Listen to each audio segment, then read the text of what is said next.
Hello and a warm welcome to the Speed Tour from the Circuit of the Americas as we get ready for our first big single-seater race of the weekend, and that is FR Americas. Now, if you're not familiar with what FR Americas is, it's effectively the Formula Regional Championship, which is contested around the world across Formula 3 and many, many different countries. And it's really the beginnings of trying to get to Formula 1 or possibly Indy. With me here by the 73 car, Landon Matriano Lim. A good story here. The young Louisiana driver had a great qualifying, probably his best of the season, taking third, but then the car was found to be out of weight, and sadly, he's going to have to start at the back. But that's only sadly for him, because we're going to enjoy watching him scythe his way through as only he can, because he's going to try and put on a real good show and try to get up with the big guys and girls at the front. So watch out for the number 73. He's going to give it full gas, as they say. Come with me, because I want to show you a few more. We've got a new driver this weekend, Hailie Deegan. Has come into the ranks, and of course she has done stock car racing, she's done Trans Am, she's sponsored by Monster Energy, and she has a big story and a big following. So keep an eye out for Hailie Deegan making her debut here with us. Another female driver who's been in the championship and really had a fantastic season from Canada, and I love this scheme on the back. Look at those maple leaves, brilliant. Nicole Havrda is her name. She's currently in the top 7 in the championship and looking to move forward in these last 2 races, but watch out for her in the number 6. New man from Austin, Texas, Golan from actually Austin, Texas. So we've got real guys that are coming up through the ranks, coming from little old Austin, Texas, and we've not had too many drivers from there, so good luck to him. He gives us the thumbs up. Next to him, Cole Kleck, he's come back. We've also got a new entry from Brazil in Bruno Ribeiro, and he could be the spoiler today. Got a good qualifying session, new to the series, has got a lot of experience, but he's already put on a big show. But the final part of the story is this, and this is a great story, folks. We've got 2 Texans on the front row, both of them wanting to finish the top American in the championship. Jett Bowling from Dallas, Texas in the 02 for Crosslink Kiwi, and his teammate, Titus Sherlock. Now, they've been fighting each other since January in New Zealand. They've actually become good friends, but of course, now the gloves are off. It's a bit like Max Verstappen and Lando Norris. Yeah, they get on well outside of the car, but one of them's got to win today. If Titus can pull off a win today and a win tomorrow, he could possibly take the runner-up spot away from Jett Bowling and win by a point. But it's the best man who wins. Titus took the pole, but both of them start on the front row. I love it. We're here in Texas at the best circuit in the world. We've got 2 Texans fighting it out. The championship's already been won by a Canadian, Woods-Toth. Of course, Patrick Woods-Toth, 7 wins to his name. He has already taken home the trophy. So now, who's going to take the runner-up spot? We're about to find out.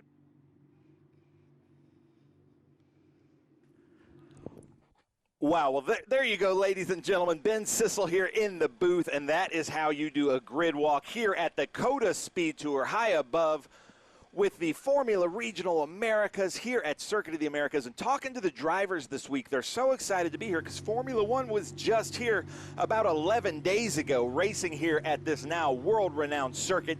You can hear the excitement in Jonathan Green's voice. He is an open wheel enthusiast. He lives here in Austin despite his accent and absolutely loves this open wheel, the FR, which is basically F3, FIA F3, the steps to Formula One. We're looking there at Jett Bowling, but Jonathan Green's so excited about this. He spends a couple of weeks out of every year following this series down in New Zealand. He goes down to New Zealand, and a lot of these drivers, as he was talking about, international drivers here in the Formula Regional Americas, and they do that because they're trying to get as much experience as they can on these great FIA certified circuits to move their way up the ladder. So it's so cool to see them here on these beautiful new hand-cooked tires. We'll talk a little bit about the tires here. As we look at Ribeiro there from Brazil, they're given 2 sets of hand-cooked tires for 3 30 to 35-minute races. So it's very strategic in what they do and when they put on those tires. Now, if we do have bad weather, that's all out the window because race control can say they all have to go to wets. And I think with the weather, iffy as it is, a lot of the teams might take this chance, but you can see brand new tires, hand-cooked tires there. This is a K20 turbo Montoon engine in these cars, Formula Regional Americas. So they're Honda engines, but they're prepared by Montoon. We're so excited to have them here. They sound absolutely fantastic. Very quick, fast cars at a world premiere circuit of the Americas. Like I said, Formula One was just here weeks ago. In fact, when you drive down the garages, you can actually see the Max Verstappen, the name tags, Lewis Hamilton, all the huge greats that were just here as we look in there with the Crosslink Kiwi Motorsports car of Cole Kleck. Very excited. He mentioned Hailie Deegan out here with us. Very excited to have her. She did a couple of events with us in the Trans Am Series, and she did the All-Star race with us at Lime Rock. And I think I was talking to her yesterday, I think she's got a ride in Indy next. So she's out here trying to get as much experience as she can in the FR cars. And speaking of that, I was talking to my friend Ernie Francis Jr., who's a 5-time Trans Am champion. He also raced 1 year in FR, and even coming from a 900 horsepower TA car, he couldn't believe how physical these open wheel cars are in FRA, and then he went on to go to Indy next. So this is such a great ladder system. The one thing that separates Formula Regional Americas F4 and JSF4 is they do get those FIA points to race internationally or in Formula One, and that's super important for a lot of the drivers here as they get this experience. We've got some unbelievable teams here as the pace car takes them up the hill. And this hill, I have a friend here that's in the booth with me this weekend, Brady. We've been setting up signs and banners all weekend, and he was even talking about just, you don't understand in video. That's a great shot there from Rob Herdman there at turn 1, but even video, as sad as it is, doesn't really do it justice of how just steep that hill is. And then you've got about 6 lanes wide going into turn 1, and then as soon as you hit the apex, it decreases down to about 3 lanes wide. You can see the new pavement there as they come through the Cube 3 section of the track.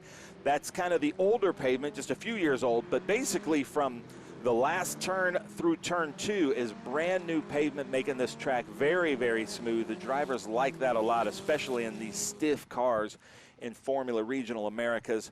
We've got a great group of FR cars out there. I think we've got 15 taking the start. I haven't gotten a good count yet, but that's the most we've seen since the beginning of the year. We were talking about Landon Matriano Lim there starting at the back because he came in with a weight violation. Landon has a very bright car. Looks like he's second from the back there. And he's going to be starting from the back but moving his way up. He's a very fast driver with Crosslink Kiwi. Then we've got Titus Sherlock there in the 31. Titus Sherlock has really been going at it all season long with Patrick Woods-Toth always kind of right there, but when Patrick Woods-Toth got dialed in, he was just almost unbeatable throughout the season as they come around this long kind of almost a hairpin turn.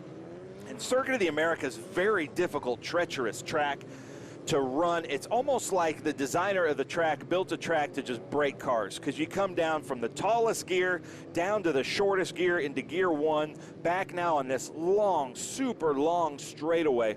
All the way, they're going to hit top speed and be at top speed for probably about 500, 600 yards before they're back hard onto the brakes, down into a low gear for a very difficult turn, left turn. A lot of people think it's a 90-degree turn, but it's even more severe than that. Right here, turn 12. There's Ashley, the first girl you see here. Ashley is the PR person for Formula Regional Americas and F4. And it's great to have her here, but coming into the booth, man, making a good run. We've got to have the start from Jonathan Green. Jonathan Green hosts a radio show here all about Formula One. This is his home track. He spends a couple weeks with these drivers in New Zealand. You did a great grid walk, a clinic on how to do a grid walk with us. So Jonathan, you got to be excited. No, I love this, and in fact, what I love about it, I was here for Formula One, obviously, and so the name plates of the Formula One drivers are still on the pit lane wall. So what an inspiration for these youngsters, because this is what it's all about. They all want to be Formula One drivers. Who wouldn't? The money's good. You get to go around the world and you get to race fast cars. But on the road there, you've got to get through this. And you've got to go through karting before that. I'm going to be interested to talk to my co-commentator today. And Connor is alongside us, and he'll be racing. Well, he's already raced. Connor hadn't showed up just yet. Oh. Yep. We just have an observer in here with us in the booth. I'm sorry. Okay, we're waiting. He does look like Connor, though. We're waiting on Connor, but I'll be interested to see what he says. But for all these youngsters, this is such a special moment. Just to give you a little bit of context, Titus Sherlock, who was pole for this race, was also pole for last year's Formula 4 race and won that. So that bodes well for the yellow and black car you see coming to you right now. But behind him is Jett Bowling of Dallas, Texas. They've got 30 guests here, family and friends. They've made T-shirts for it.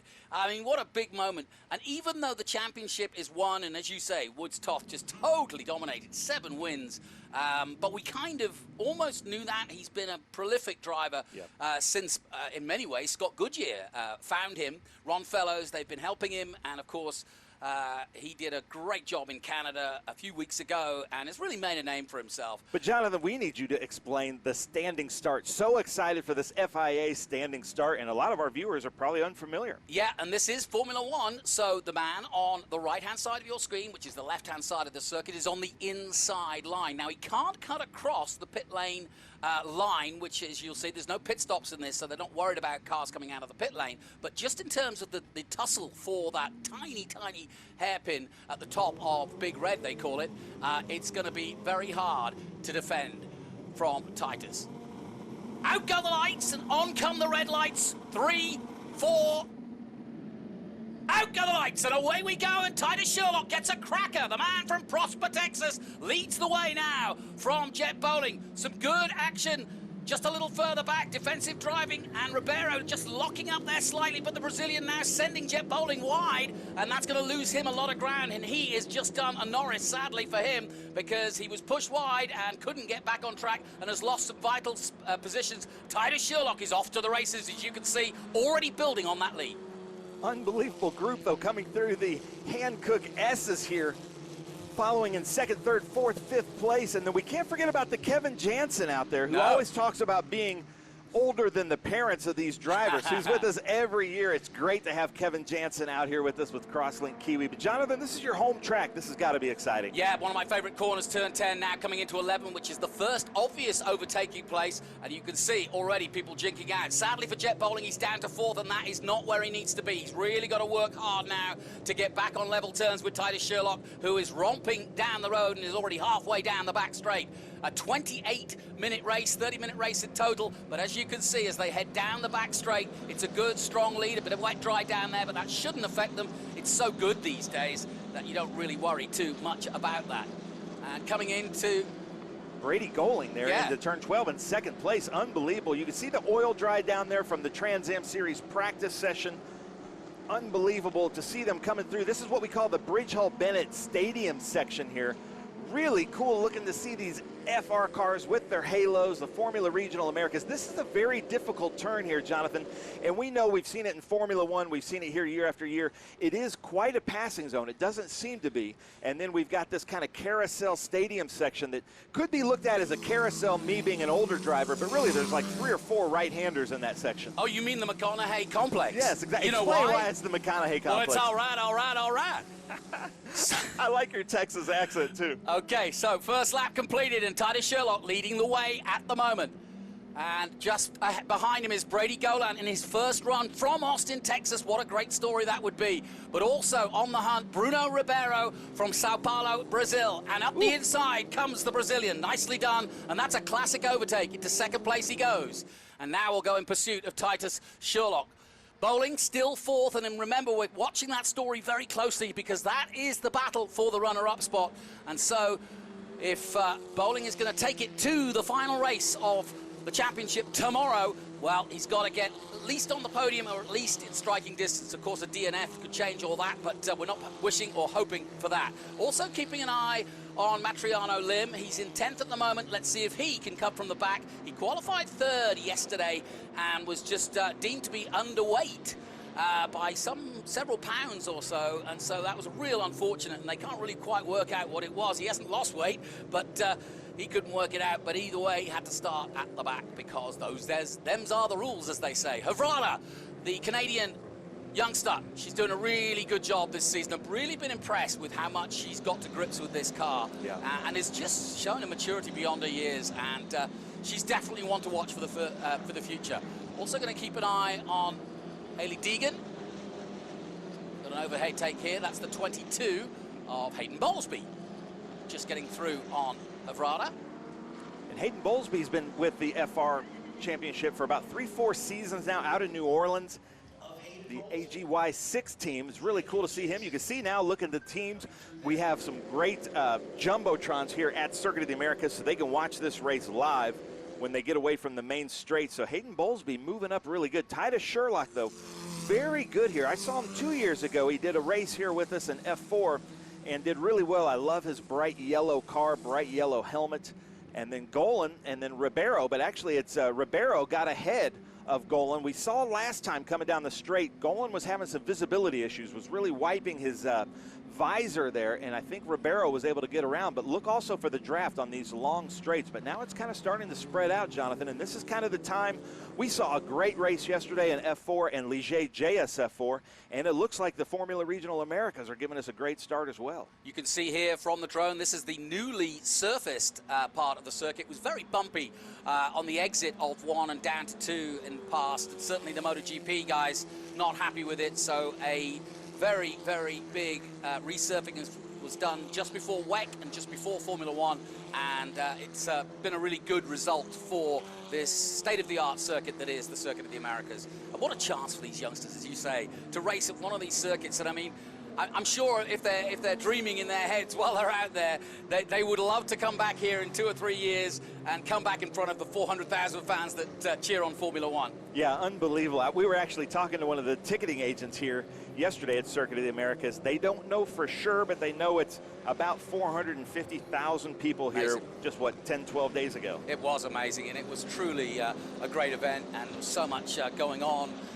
track and off track. And oh, a lock-up for Titus, and that's not good news, because when you get a lock-up like that, that didn't look too bad, but as you well know, if you really lock up a tire, especially one tire, it starts to basically unround itself. If that's not even a word, but I'll use it and you'll know what I mean. But it basically starts to clunk. And also makes the car unbalanced, and if you keep locking up like that, you can get into trouble, and that can slow you down dramatically. So Titus has got to be careful, but that is one of the heaviest braking plates. As you say, it's almost designed as though they want you to brake the car. But looking at Titus's hands, I love that he's got the yellow gloves so we can see it coming through that stadium complex. It was one corner, one turn. That car looks very smooth. Looks like they've gotten the setup correctly at Crosslink Kiwi. So he looks like he's got a car that he is absolutely loving. There was oil dry down there approaching 12 on the line, so he did look to lock up, but some of that smoke might have been from the oil dry. But watch his hands here as he comes around. He just looks like he's not panicked. The car is very smooth, but there is that. It's Cole Kleck, in fact, the returning Cole Kleck, who's up to second place. I thought it was Ribeiro, but it's Cole Kleck. Great to see him back here. Cole Kleck, interestingly enough, was racing here 3 weeks ago on the Formula 1 calendar in Super Trofeo in Lamborghini. So he's got some sneaky peeky laps to his belt. So that might be just why he's going as well as he is. So good to see Cole Kleck back here and racing hard. And yeah, that could be the reason why he's up at the sharp end. But really wish him well. Matriano Lim still 12th. He's come through well, and he's now behind Kevin Jansen. So that's his next person to overtake if he can. Deegan down in 14. She's lost a little bit of time, and she's behind Jake Pollock, another new entry. Jett Bowling has closed in now in 5th place on Ribeiro in 4th, but that's actually a position change. Havrda's dropped back, and Bowling really now has to get the hurry up on. But I think if we get a shot going into 12, Bowling's going to be right behind the draft, and may be able to have that work in his advantage, which is basically almost like the DRS for these cars, but not able to get behind there. The 80 of Golan. I like these brightly colored cars here. Yes, I hate black cars. Give me color. And you can see this is a very difficult section, a little bit bouncy there. And if you can see their hands when they're turning full input there to the right and to the left, they're looking pretty smooth though. But there is your man Jett Bowling there that you're hoping to get him to hurry up because a fellow Texan. Yes, and currently enrolled at A&M. So he's basically chasing an education, which is a smart thing as a racing driver because you never know how long it's going to last. So, yeah, he's going to college and he's racing around the world. He's just come back from Monza and Barcelona, where he took part in the equivalent series in Europe, FRECA, Formula Regional Europe by Alpine. And so that good experience, he didn't do anything, didn't change the world in that, but he didn't expect to. It's all about miles, it's all about seat time. You'll hear that expression all the time in motor racing, and Bowlesby's doing just what he should do as a youngster coming up. He is probably one of the latest starters out there. He only started racing in 2021. Can you believe that, in karts? So this is really early days for Jett Bowling. And he's a former... Somebody's cut across. Oh, and that's Golan. He's gone to the Golan Heights. Something's wrong with that left front tire. Yeah. His brakes are locked up. I think that's well, I'm wondering, it's either a puncture or suspension, but by the time he's come through that gravel trap, he's not going to have helped himself. But Golan is out. But ladies and gentlemen, the hero of the race, he's behind the wall, and we're not going to have to stop there because of Golan, but we may have to go double yellow here. Not sure where that is. That's Jake Pollock, and yeah, with 20 minutes left to go, if he's in a gravel trap where it's by turn one, and so if that's the case, I think they're going to have to bring out the safety car because it's just too precarious to have a car in the gravel and the potential of another car following him in. I saw Kevin Jansen over there giving room to Landon Matriano Lim as they come in through turn 11. And Scott Goodyear is our race director here in FR, F4, and JSF4. And he'll see that car there in the gravel trap. He'll give him some time to maybe get out, but an open wheel car like this and that thick of kitty litter, that's really tough. But Jonathan, we have the man in the race yesterday. Connor Roberts had great outing with us a few weeks ago as CTMP. Third place yesterday in the F4 race, so I'm going to jump off the headset and I'm going to put him on with you. All right, perfect. Connor Roberts, third yesterday, and therefore is the guy we want in here to tell us what's going on out there.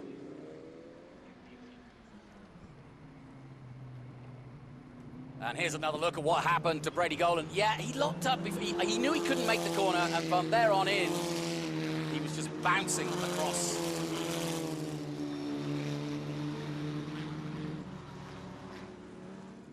And out he goes. So 2 cars out, and life goes on. Connor, welcome to the booth. Thank you for having me. Not at all. You've been out in the fray of it. You got a podium yesterday. What are conditions? What's the track like? I mentioned the resurfacing. I don't know if you've raced here before, but it seems like everybody's happy. The Formula One guys loved it. Yeah, so it was a lot smoother. I was here last year for USF Juniors, so I have some recent experience in junior Formula car on this track. Yeah, turn 1 is much smoother than it was before. The whole first sector is a lot better. The only still bumpy part is that braking zone into 12 on the outside line is some relatively large bumps. And but other than that, the track has been really smooth. It's been really good with all the F1 rubber still down. It's been very quick. Well, you're listening to Connor Roberts. We're under caution here. Titus Sherlock, who built up a good lead, has now lost that lead because everybody now is behind the safety car. So why don't we take a short break and we'll be back to say the restart of this one, the first race of FR of the weekend. You've got a business to run, big and heavy products to ship, and customers who need them now. When you've got the right driver and the right equipment, you can bet on a spectacular result. Bennett understands complex logistics and puts the best team, the most time, and the latest technology into every customer relationship. So you can sit back, relax, and enjoy the race. Let us handle the rest. Together, we can move anything. Rev up and get ready for race day with Mission Foods. The world's best racers and tastiest products come together to make every race delicious. Fully loaded tacos, fast wraps, piled high nachos. Whatever you crave, Mission will help you be race ready with easy to make recipes that will take your race day to the finish line. Keep your racing delicious and enjoy all the mouth-watering action. Brought to you by Mission Foods. Too fast, too tasty.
Welcome back to the Circuit of the Americas. You're watching the Speed Tour here from COTA, the final round of the season. I'm Jonathan Green, and I'm joined in commentary this race by Connor Roberts, who's already taken a podium here this weekend. Connor, we're under safety, we're under caution. Tell us a little bit about how you got into this crazy game. So early on, it was a lot of karting. From a young age, Dad had been racing SCCA Formula Mazda for a long time. Yeah. And so when I came around, he slowed down on the Formula Mazda and started to get into Continental and some downforce cars, Formula 1000. Mm-hmm. And that kind of just, made my love for the sport grow. And then when I turned 14, I got my SCCA competition license in a Van Diemen Formula Continental. And then we went racing from there, and I did 5 years of SCCA racing, spec racer, FE2, and Formula Continental, and now we are here racing F4. And how are you feeling? How you enjoying it? It's been good. The new F422 car is really good for me. It's large enough that I can fit. That's really you're a tall guy. It's really been the problem. I'm 6'4". You should be doing truck racing. Yeah. So that's been the big problem in the Formula cars for me since I started when I was young enough to be small enough to fit in Van Diemens, which are notoriously small cars to begin with. And, we just really struggled to find a Formula car that fit me and I was able to be comfortable in and be safe in, pass the head height test. And David Cooper brought us out for a Ligier test day at CMP, and kind of fell in love with the car, liked the series, liked where the direction was going, and we joined. And what do you want to do? I would like to race sports cars. Okay. So I would like to do specifically prototypes, so LMP3 would be my my goal to race probably in Europe, since IMSA discontinued the LMP3 class for the WeatherTech stuff. But yeah, I mean, the closed wheel cars are interesting and they create good racing, but there's something that I can't get out of a production tin top car that the Formula cars really do provide. Yeah, I haven't heard anybody say that there's a bad thing to learn in single-seaters and slicks and wings. Just the sheer power of these cars, power to weight ratio, but also the ability to change direction quickly, the downforce that's involved, the skills that you learn to react in a single-seater will bear you out, whatever form of motorsport you want to do. Matthew Brabham, tall guy. Justin Wilson, his brother Stefan, all tall guys, so don't be put off by the fact that you're tall, because there's plenty of guys that have gone to the very top with a bit of height on them. So, but I think you're right, sports cars would be a lot of fun. And I would have thought, in that tiny little F4 car, you're really cramped in there. Yeah, I mean, the tub is really, they say that they made it American-sized. So, a big, long, tall driver, and I fit in there perfectly. I'm well under the limit. I had the large crash at Mid-Ohio where the halo and the roll bar scraped on the pavement. And, if I was in any other car, I would have been either been too high or had not had the halo. It could have been much worse. But, Ligier did an incredible job making that car as strong as it is and as safe as it is. And, there's no other car that I've been in that feels as safe and feels as fast as that car does. Well, we're looking at Titus Sherlock in the 31 from Prosper, Texas. I think originally from California. His uncle, Tony, has been guiding him. He has done a lot of Ferrari Challenge racing, so he's got a good mentor there, somebody who can give the family perspective and a sort of shoulder to cry on, or a shoulder to be inspired by, and he knows racing. And that's always very helpful. Jett Bowling, the opposite. He's come from baseball and from sort of high school athlete stuff, and so he's got the discipline of a good sportsman, but this is all very new to him. We were laughing about this the other day. He's like, in every other sport, every other team sport, you're trying to get together as a team and work together to win, but in motor racing, it's the opposite. The first person you want to beat is your teammate. So that's a real learning curve, I would have thought, for anybody who's come from that discipline.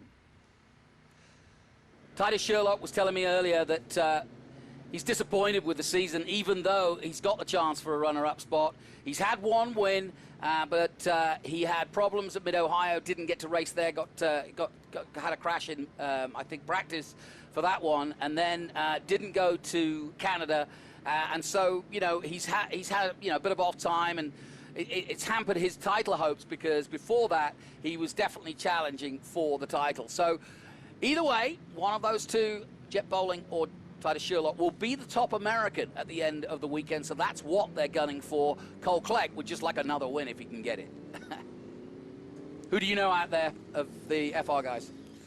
I've been around the Crosslink Kiwi guys, so Titus, Jett Bowling, Nicole. Yeah. And I was paired up when we did the media training for F4 and FR in New Jersey. I was actually paired up with Patrick Woods-Toth, oh, cool. was my interview partner. So I got to chat with him for 30, 45 minutes just about his racing career and everything. And, you know, I haven't mingled too much with a lot of those guys. I just mostly stay within the F4 since we're a single car family run team. You know, I don't get the community that the Crosslink Kiwi drivers get sometimes, but you know, in the drivers meeting I'll sit by some of them and we'll chat for a little bit.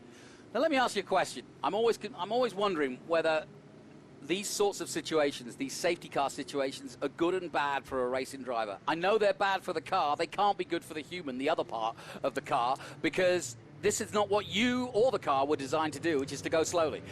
Yeah, it's a really nerve-wracking thing, especially when you know you go by the incident and you see it and you're trying to work out how many laps and how long it's going to take, and then you know when you have to start warming your tires and keeping your brakes up to temp. And it can be a really nerve-wracking, and it's kind of a finicky thing to get that safety car restart just right to maintain your position and to, you know, not breed another yellow by making a poor decision or having a poor start and somebody else not recognizing it. And you've got a lot of jobs to do. You can see them weaving side to side. They're just trying to keep the heat and mechanical grip in the tires. That's one thing. You also need to keep the brakes up to temperature because obviously everything works at a certain temperature. So what you don't want to do is get the restart, head flying up the hill to the big red, and then suddenly stomp on the brake and find there's nothing there. So you've got there's a few sort of systems checks you've got to do, don't you? Yeah, for sure. And you got to make sure, especially in the slower conditions, following, you know, if you're mid-pack in a safety car group, following for a while can overheat the cars because they're not getting as much air as they want in there. So you got to pull out on the straight sometimes to get that cool air through the side pods. And so you got to try to keep heat in certain aspects of the car and keep heat out of others. And so it's really a delicate balance to try to maintain all the systems in their operating window. We were just looking at Anthony Ortiello in the 07 in, 13th position. And at the moment, it's just Brady Golan who's gone out. We think that you thought it looked like brakes to me. I couldn't quite tell. He locked up and then went into the gravel and then went out. Jake Pollock also stuck in the gravel. That's kind of why we're waiting, because Golan managed to get off the track. And that's a good story for him. So we're going to do another lap now, and this is where you start getting fed up with it all, right? Yes, for sure. And you know, Titus is probably just, you know, thinking about how many different ways this restart can play out. Yep. And how he's going to defend in turn 1, what line he's going to use, when he's going to go from turn 20 to give him the best opportunity to keep the lead into turn 1. It's a long run to turn 1. There's a big chance for a lunge or a draft bypass up the hill. And so you got to figure out all those things, and it's hard to do on your first try to get it just right.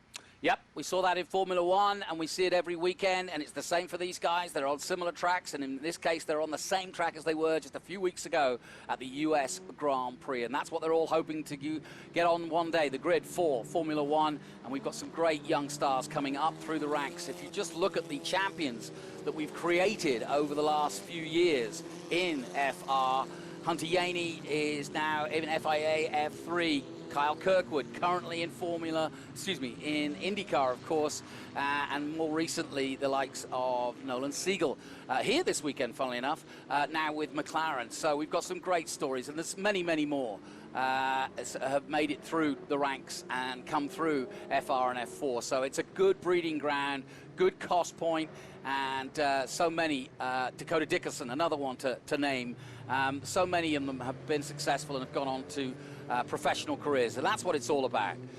Now, going back to this restart, yeah, you're right, the pressure's definitely on Titus, because what he's got to be careful of is Cole Kleck has nothing to lose. He can make that lunge that you were talking about. And frankly, Sherlock will need to get out of his way because the last thing he needs to do is get together and get a DNF out of this, because that would just play straight into Bowling's hands in 4th place. Bowling, on the other hand, needs to get past Ribeiro and see if he can put some pressure on Kleck, and really needs to finish behind Sherlock if he can. But with a restart like this, you can see the distance between 1st and 4th. It's not insurmountable in the time we've got to catch up, is it? It's definitely not insurmountable, and you know, a move into turn 1 easily can grant you 1 or 2 positions. I climbed 3 positions, or 2 positions in the race yesterday for F4 through turn 1. You know, just the way how wide the track is into turn 1 is very, very open for late lunges and even 3 wide. Well, as you can see, the lights are off on the safety car, which means we are going racing after this. They'll come through 18. The safety car will pull off on the exit of 19 and head towards the pits, which will then put the control of the race in Sherlock's hands. And this is where the real pressure is. You can see the entire field now bunching up behind him as they head out of 18 towards 19. Now, it's up to him when he accelerates, and I'm always interested to see how they play this. You can go early or you can go late, but you control the race. Here comes the safety car off, and now it's up to Titus Sherlock to both defend his position and get away well. So he comes out of the final corner, accelerates away, and it's a good restart. But what's going to happen as they climb up the 133 feet towards the top of Big Red? Kleck moving for an overtake. He goes to the outside. He'll be looking for the switchback. No, that's just what I didn't want to happen for Titus Sherlock. And somehow he's got away with it, but that was a big, big moment. And I don't know how you want to call that, Connor, but what did you see? I was looking at Jett Bowling, who moved up into 2nd place from that. I mean, what a great restart from him. Yep. And Titus did the right thing, covered the inside, and Kleck just made a little bit of a mistake. You know, just got a little bit too late and locked up that right front of the hill. I was busy watching Kleck, and like you say, Bowling went up the inside. There's the lockup from Titus. There was the big moment where they almost came together. Kleck took avoiding action, went wide, and like you say, he did a Leclerc, did Bowling, and just dived through the center and said, I'll take that. Into 11 then. Key corner now, and key laps now for the 2 guys fighting it out to be the top American. It looked like Cole Kleck went for a move up the inside of turn 11 there. I can't tell if he got it done, but there's definitely a possibility of some dive bombs into 12 here with only 2 minutes 50 to go. Yep, so here we go. It's all on here. Turn 12, this is the big overtaking place, but Bowling holds on, just almost nicks the number 11's Kleck's front wing there, but Kleck getting very aggressive here. And Bowling's got to stay out of trouble against all odds, though. He's under massive pressure as they come through 14 and down towards 15. He's trying to chase Sherlock down. He goes wide, switches back, and Kleck's got through. Back down to 3rd goes Bowling. And Sherlock is off into the distance, so as they battle, that's all playing into Sherlock's hands. Yeah, as long as Sherlock keeps this clean, I mean, he's basically got this race under wraps. He's a 2.5 seconds at least clear. And the 2nd, 3rd, and 4th drivers, they're all just going to battle for those last 2 podium positions. There's your white flag then. Titus Sherlock on his way to victory here in race 1, but it's far from over yet. I'm not saying he's got it yet, because there's a host of these 4 drivers if you count the 22 of Hayden Bowlesby. As here we go, Bowling makes the move, and it's a bold one. Inside of turn 1, classic overtake, and nicely done by the young kid from Dallas, Texas. Yeah, Kleck's got to run into the S's, though. I don't know if he's going to want to actually try that. He falls back into line. Yeah. I think he's going to think smart and try to go for a dive down into turn 12 on the back straight, but he's getting a little bit messy through those final 2 S's, and Jett just got away a little bit. Yeah, this is just what Jett didn't need. I mean, he should have been in second had he had a better start, but he was run wide. He's where he needs to be now, but he needs to hold on to it. You can see the pressure he's under. He's under the pressure of trying to stay with Sherlock, but he's more under pressure from a renewed and rejuvenated Cole Kleck, who really is in the mood, and so too is Ribeiro just behind him. So great racing, but like you say, it's all going to come down to turn 12. Final lap then, here in the FR Americas Championship. It's the final 2 rounds of this long year of racing at iconic tracks around the USA, and Titus Sherlock looking to become the runner-up in the series, but Jett Bowling will try to deny him, and Jett's done a good job of getting away from this chasing group and holds on to his second place at 12 while the rest fight it out. Havrda coming into it as well. Yeah, good job by Jett out of turn 11 to just nail that exit down after Kleck had to take a defensive line into there. And, you know, he really did what he needed to do in order to keep that gap. Lock up there for a moment. And yeah, this is really going to be a real battle for the 3rd place. But right now, it's pretty obvious that Titus Sherlock has got this one in the bag. And Bowling has done a really tremendous job, really, of defending and chasing, as well as recovering, because he got taken wide at the start of this one and has recovered to 2nd place. There's the checkered flag, though, for Titus Sherlock, as he takes the victory here at the Circuit of the Americas and gets ever closer to that runner-up spot. 2nd place is Jett Bowling. They'll fight it out. It'll all be about the last race. And 3rd place goes to Cole Kleck, who held off the rest of the field, including Bruno Ribeiro and Hayden Bowlesby, who put in a good run at the end there. Well done to James Lawley, just getting past Nicole Havrda at the end there, but a really good bit of racing. Connor, that was a good race, wasn't it? It was. There at the end, the safety car always kind of spices things up, especially when you get green with like 3.5 minutes to go. You know, everybody feels like there's everything to play for, and I mean, truly there is, and we saw some great overtakes and some great hard racing in those last few minutes. I saw Titus after qualifying, and he said that the lap he put in for qualifying yesterday was probably one of the best laps he's ever done in Formula Regional, which is saying something, because he's done a lot of laps this season. So he really is at the top of his game, and yeah, he's a cool, calm character, but so too is Jett Bowling. And as I mentioned at the top of the show, they're actually good friends, off track, as it were. They share the data, they're in the same team, you know, they travel together. So, you know, they've got a good respect for each other, I should say. And, but of course, they both want it badly. You're racing drivers, that's what it's all about. If you don't have that eye of the tiger in you, then there's no point in taking part in a sport like this. For sure, and, you know, I think it'll be interesting to see how it plays out in their race later on in the weekend. How aggressive they're going to be to each other, even though they're friends. Yeah. You know, how much they want that position in the 2nd place in the championship. Well, Titus started 13 points behind Bowling coming into this one. And he told me that if he could win and Jett got 2nd in both races, he could beat Jett by 1 point, which is pretty incredible when you think about it. So he's got the first part of the job done, but so too has Jett Bowling. So really good stuff, and I'm going to be really interested to see how this one all pans out. I love this regional racing, and both Titus Sherlock have had and Jett Bowling have had a long year. They raced in January and February in New Zealand in the Formula Regional Series there. They were just starting out in FR then, but they got something like 3,500 kilometers of racing in a very short space of time. And then they've come back and raced all around America, and that's why their craft at the moment is excellent. So, confirmation, it is the 2 teammates, Titus Sherlock, Crosslink Kiwi Motorsports, of course, the top team in FR and F4. Jett Bowling takes 2nd place, and Cole Kleck of DD Autosport takes 3rd. Bruno Ribeiro, the young Brazilian for IGY6 Motorsports, gets 4th place. Hayden Bowlesby for the same team gets 5th. James Lawley is 6th. Nicole Havrda of Canada is 7th.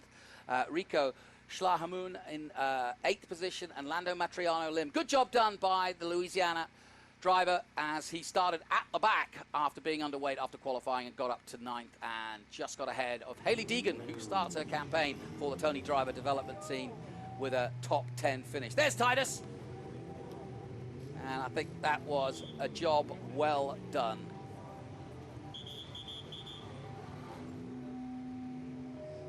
So when that helmet comes off, we'll get the mighty John Phippen. There he is to do the interviews. So as soon as that lid is off, John, I'll let you take him away. Let's hear what Titus Sherlock has to say about his win in race 1.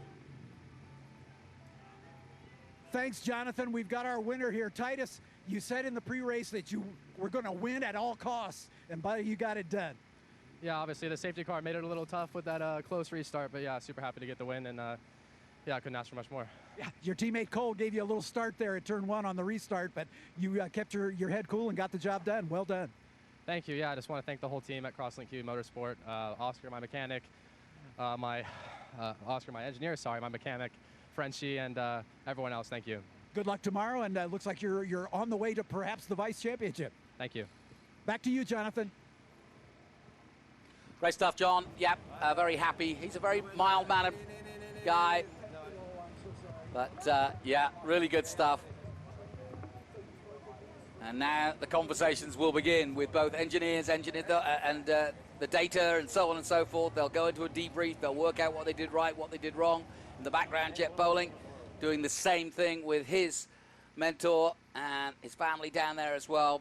And as I mentioned, Jett bringing something like 30 guests this weekend, so no pressure then. Wonderful shot of this magnificent circuit and the tower that hangs over it. Let's take a look at some of the highlights then from our first race of the weekend.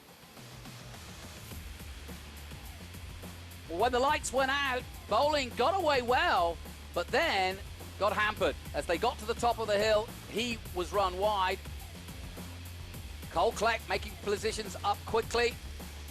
But there was some good battles. Havrda involved as well. Titus Sherlock built on his lead, and he was putting it all in there until Golan was the first to go off. Then Jake Pollock did similar. We got under safety, and that meant we had to go a few laps under safety. But at the restart, again, Sherlock did well. That was the big moment, and it all could have gone terribly wrong. Bowling, bold as you like, up the inside of turn 1. He's obviously been watching a bit of Formula 1.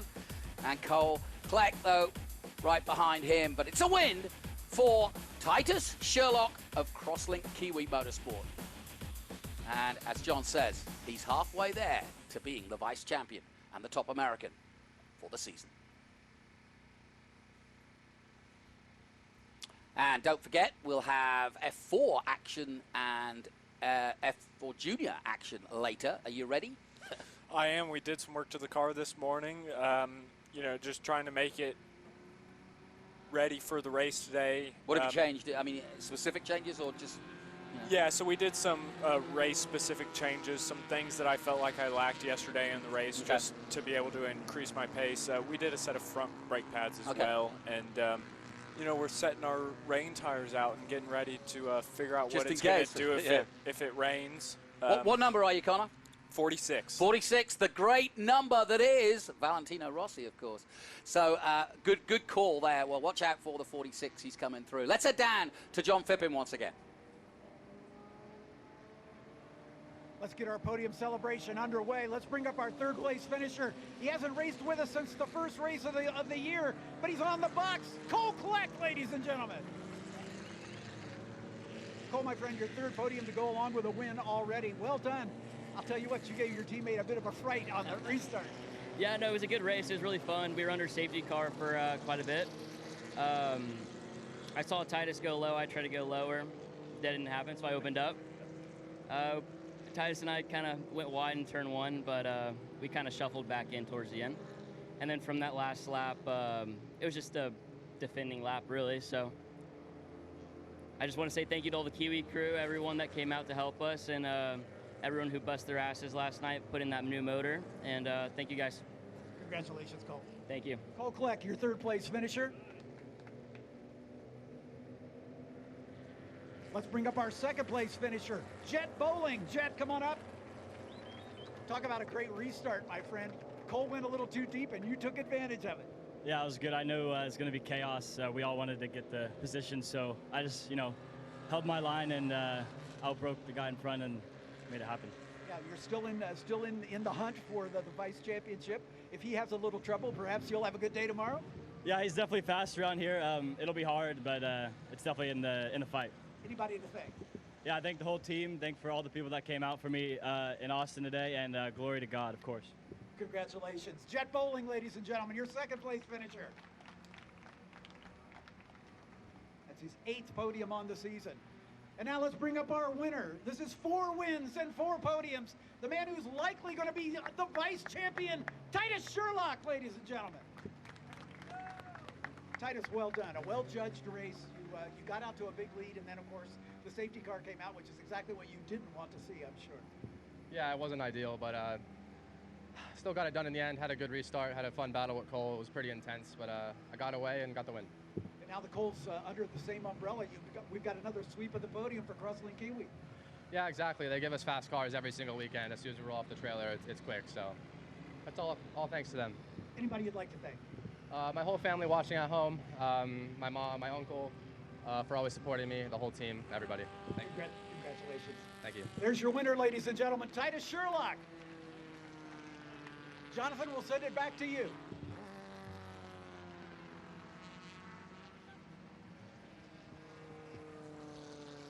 Trophies in the air as our drivers have the Ligier hats on as we acknowledge our presenting sponsors at each of our podium celebrations. Now we go to Hankook. Again, we've talked about Hankook and all the great work they do to keep these cars well shod. Thanks to Hankook for all they do for all 3 of our championships.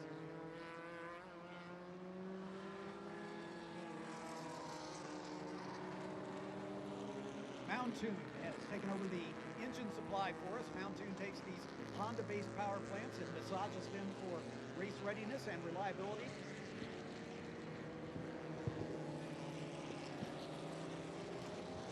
And they've done a fantastic job for us for the past couple seasons as they make these Honda K20s sing.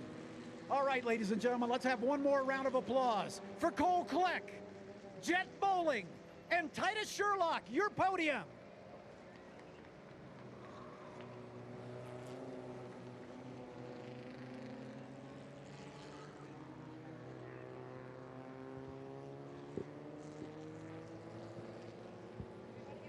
Jonathan, we're all done here. We'll send it back to you. Great stuff, John. Thank you very much. Well done to that man, Titus, and he deserves a little bit of water there, a little bit of fizzy water. Why not? And yeah, good display of racing by both Jett Bowling and Titus Sherlock, and that leaves us for a nice grand finale for tomorrow. But talking of grand finale, we've got a great weekend of racing ahead of us coming up. We're going to take a short commercial, and when we come back, we'll let you know exactly what we're up to here at the Circuit of the Americas. Stay with us. Rev up and get ready for race day with Mission Foods. The world's best racers and tastiest products come together to make every race delicious. Fully loaded tacos, fast wraps, piled high nachos. Whatever you crave, Mission will help you be race ready with easy to make recipes that will take your race day to the finish line. Keep your racing delicious and enjoy all the mouth-watering action. Brought to you by Mission Foods. Too fast, too tasty.